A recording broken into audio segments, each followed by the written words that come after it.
Thank you for that introduction. And it's a great honor to be invited here. This is my first time to Karlsruhe. Had to get the map out because my German geography isn't very good. But it's a real honor to be here for this very important discussion that we're having. Now, I came of age at the end of the Cold War. Those were optimistic times. The fall of the Berlin Wall in 1989 brought hope for an era of greater peace and security, a unipolar world led by the United States. And we stopped discussing whether the world was going to end with nuclear war. But today, the world doesn't feel so hopeful. And I'm going to focus my remarks on the impact of interventions and non-interventions in the Middle East. Now, the 2003 Iraq war should never have happened. It was based on intelligence that Saddam had weapons of mass destruction, intelligence that proved to be faulty. But nothing that happened in Iraq after 2003 was inevitable. There were hopes of a world without Saddam Hussein's and missed opportunities to create a better order. In 2003, the British government sent out an email asking for people to go to Iraq to administer the country for 3 months before we handed it back to the Iraqis.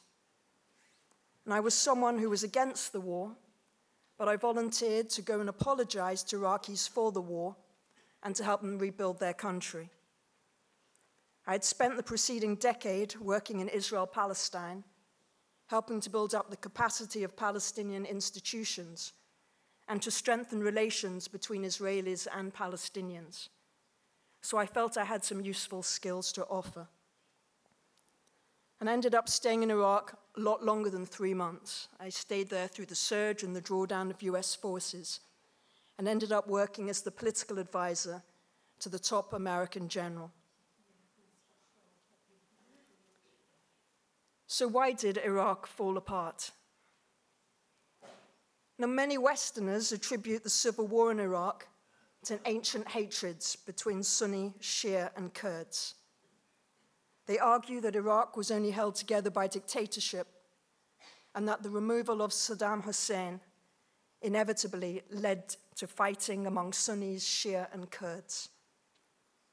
This explanation is popular, in large part because it is simple, but also because it absolves the West of any responsibility for what happened in Iraq.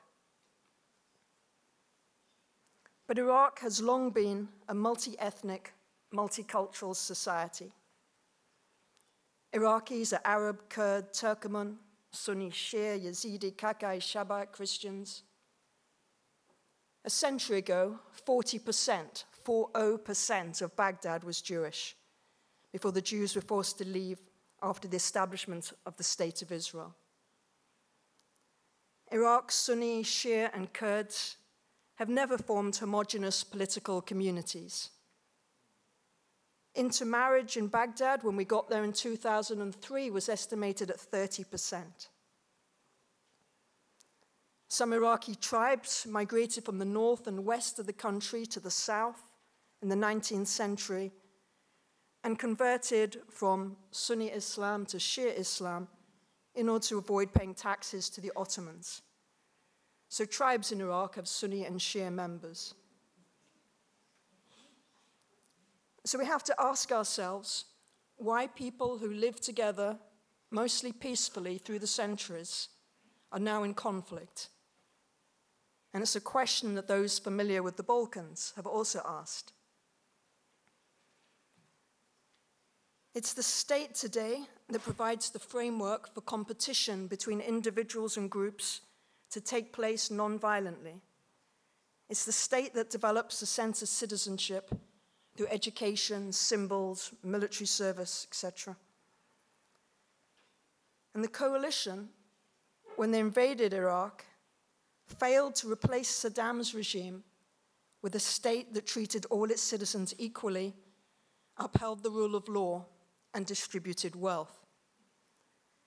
Instead, In May 2003, the coalition dissolved the Ba'ath Party and dismissed the security institutions.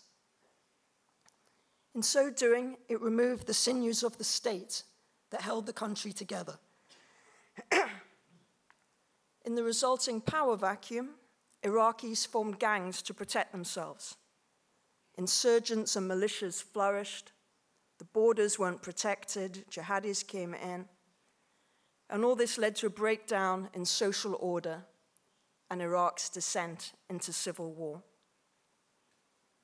I don't think any country in the world could have survived foreign invaders dismissing their security forces and civil servants. So the primary cause of the civil war in Iraq was state collapse. The secondary cause of the civil war was the nature of the peace settlement. It was challenging to find leaders, legitimate leaders, to take charge of the new Iraq, as Saddam had killed anyone he regarded as a potential competitor. And the US chose to rule Iraq directly, but established a governing council of 25 members to advise it. And the way this governing council was set up is really important. 13 members of the governing council were Shia Arab, 5 were Kurdish, 5 were Sunni Arab, 1 was Turkmen, and 1 was Assyrian Christian. Now, this approach was supposed to ensure pluralism. But in the absence of any overarching Iraqi state, what it did was to accentuate the divides within society, not the commonalities. Ethnicity and sect were made the primary organizing principle for the first time in Iraq's history, and quotas by sect and ethnicity went on to permeate down through other institutions. And furthermore, this new elite bargain strengthened the position of exiles over those who had stayed in Iraq under Saddam, strengthened the position of Shia Islamists and Kurdish nationalists over Sunnis, Iranian allies over Arab nationalists. And the new elites who the coalition empowered had little grassroots support, and they used sectarianism to mobilize the population. And this became very apparent in the first elections. The civil war in Iraq was exacerbated by al-Qaeda in Iraq and Iran, who were able to present themselves as the defenders of the Sunnis and Shia, respectively. However, during the surge of 2007, the surge of US troops, the US, for the first time, had the right leadership, strategy, and resources. The Iraqi state was strengthened, all groups were brought into the political process, and irreconcilable extremists were captured or killed. And the civil war came to an end by about 2009. Iraqis felt their country was headed in the right direction, and so did the coalition. So what went wrong? In the 2010 elections, turnout was very high. Iraqis wanted to believe in the political process and were hopeful that they could move beyond sectarianism. They were fed up with religious parties. Iraqia, a coalition led by a man called Ayad Alawi, who is a secular Shia, he identifies as secular, he doesn't identify by sect. He campaigned, or his party, his group, Iraqia, campaigned on a platform of no to sectarianism and Iraq for all Iraqis. It attracted the support of Iraq's Sunnis, secular Shia, and minorities, and it went on to win the most seats in the election. Prime Minister Nouri al-Maliki, the incumbent, refused to accept he had lost the elections. People don't usually lose elections in the Middle East. This is kind of a new phenomenon. So he refused to accept the election results. He demanded a recount, That didn't change anything. He tried to use de-Baathification to disqualify the candidates of Iraq and to annul their votes. But again, that didn't change the results. When all this failed to give him the victory, he intimidated his rivals and pressured the judiciary to rule in his favor. He became so focused on his own survival that he was prepared to do anything in order to remain in power. There were differences within the US system over what to do. Some argued that the US should uphold the right of the winning bloc, Iraq, to have first attempt at trying to form a new government.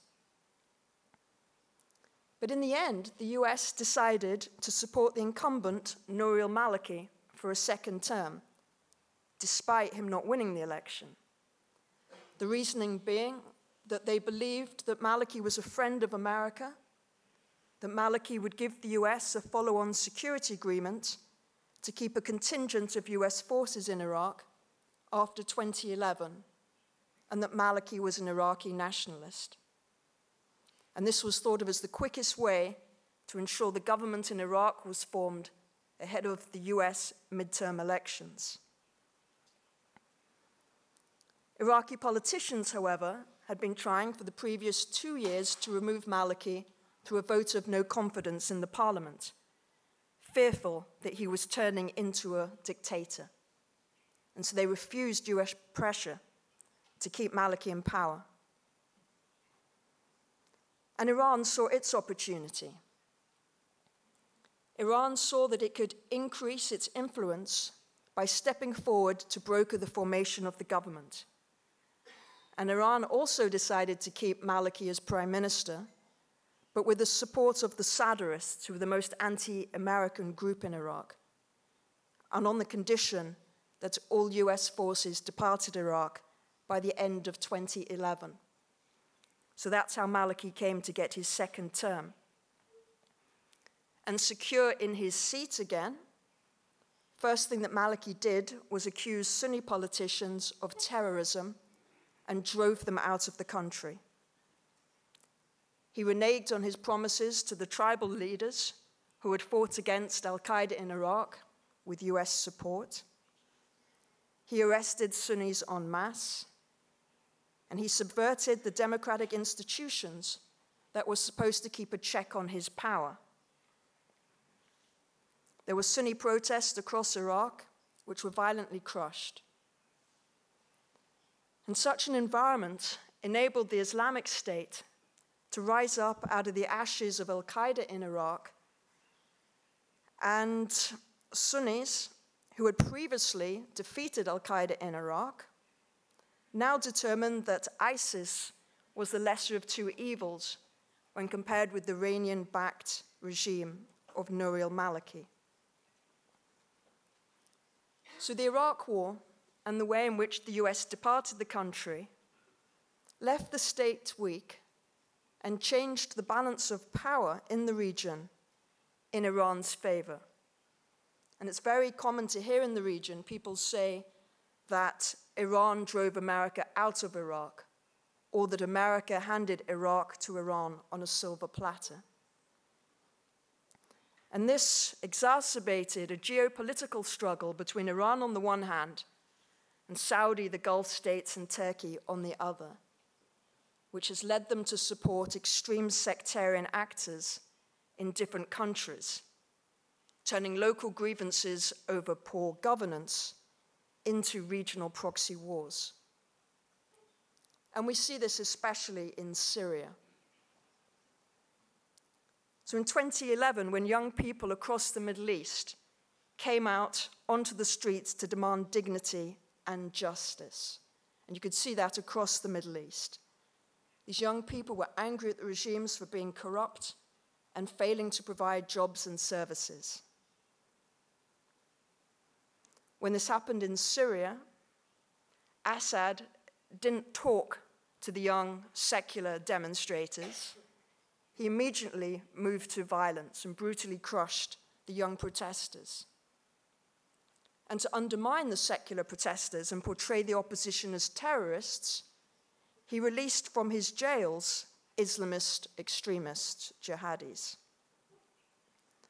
And Turkey and the Gulf countries began supporting opposition groups, and Iran and Russia stepped up support for the regime. So it was in Syria that the very notion of an international community has been allowed to die. All sides in Syria are committing atrocities, but the regime is by far the worst offender. Nearly 500,000 Syrians are dead, and over half the population displaced from their homes. The United Nations Security Council has failed to protect or failed to prevent the atrocities, protect civilians, or hold anyone to account. There has been complete impunity for torture, the use of chemical weapons, the destruction of religious sites, the deliberate targeting of hospitals. A total disdain has been shown for international norms.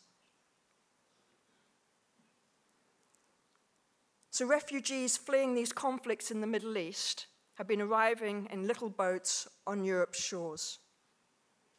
They seek safety, an opportunity to earn a living, education for their children. Their concerns are the same as people everywhere. And Germany has been incredibly generous in taking in so many. Populist politicians are stirring up fear of Muslims taking over Europe and also conflating refugees with terrorists. And both populist politicians and ISIS believe that Muslims cannot live in the West, that there is this clash of civilizations. And ISIS attacks in the West aim to provoke a backlash against Muslims, to show that the West is at war with Islam, and to recruit more Muslims to their cause. None of this is going to go away of its own accord.